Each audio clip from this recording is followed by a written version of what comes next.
আসসালামু আলাইকুম। আশা করি সবাই ভালো আছেন। আমরা আল্লাহর রহমতে ভালো আছি। আজকে আমি আপনাদেরকে বানিয়ে দেখাবো খুব সহজে, খুব অল্প সময়ে ও বাসায় থাকা উপকরণ দিয়ে কীভাবে চিকেন দো পেঁয়াজা বানানো যায় হোটেলের মতো। ওইটা আজকে আমি আপনাদেরকে বানিয়ে দেখাবো।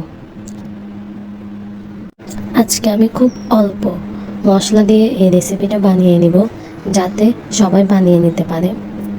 যার জন্য প্রথমে আমি একটা প্যান বসিয়ে দিয়েছি চুলায়। তার মধ্যে দিয়ে দিব হাফ কাপ পরিমাণ রান্নার রেগুলার তেল। তারপর দিয়ে দেব চিকেনের টুকরো। আমি চিকেনের টুকরোগুলোকে এমন ছোট ছোট পিস করে কেটে নিয়েছি। এই চিকেনের টুকরোগুলোকে 5 মিনিটের মধ্যে একটু ভেজে নিব।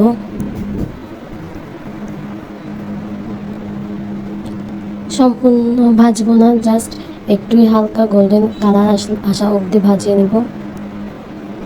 যারা এখনও আমার চ্যানেলটা সাবস্ক্রাইব করেন নাই, দয়া করে সাবস্ক্রাইব করে দিন ও আমার পাশে থাকবেন। দেখুন, এমন যখন একটা গোল্ডেন কালার আসবে তখনই তার মধ্যে দিয়ে দিতে হবে 3 টেবিল চামচের মতো আদা রসুন বাটা। চিকেনের সাথে এখন আমি আদা রসুন বাটাগুলোকে ভালো করে মিক্স করে নিব। এখন আমি তাতে দিয়ে দিব হাফ কাপের মতো টমেটো কুচি। আমি যখন এখানে পেঁয়াজ কুচি আগে ব্যবহার করছি না, তার জন্য টমেটো কুচিটা মাস্ট বি ব্যবহার করতে হবে।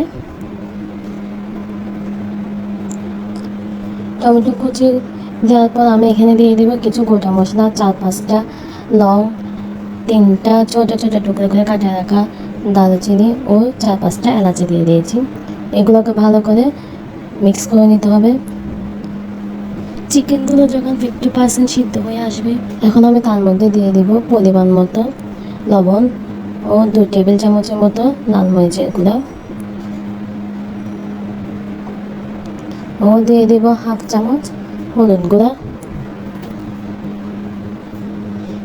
এগুলোকে ভালো করে কষিয়ে নিতে হবে মুরগিগুলোর সাথে।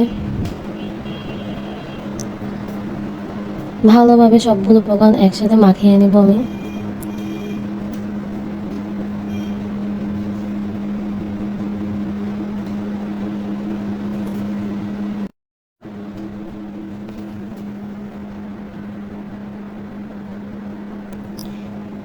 এইভাবে নেড়ে চেড়ে চিকেনগুলোকে সম্পূর্ণ সিদ্ধ করে নিতে হবে। আমি এই রান্নাটা সম্পূর্ণ হাই হিটে করছি। এখানে কোনো অবস্থাতে চুলার জাল কমানো যাবে না, সম্পূর্ণ হাই হিটে রান্না করে নিতে হবে।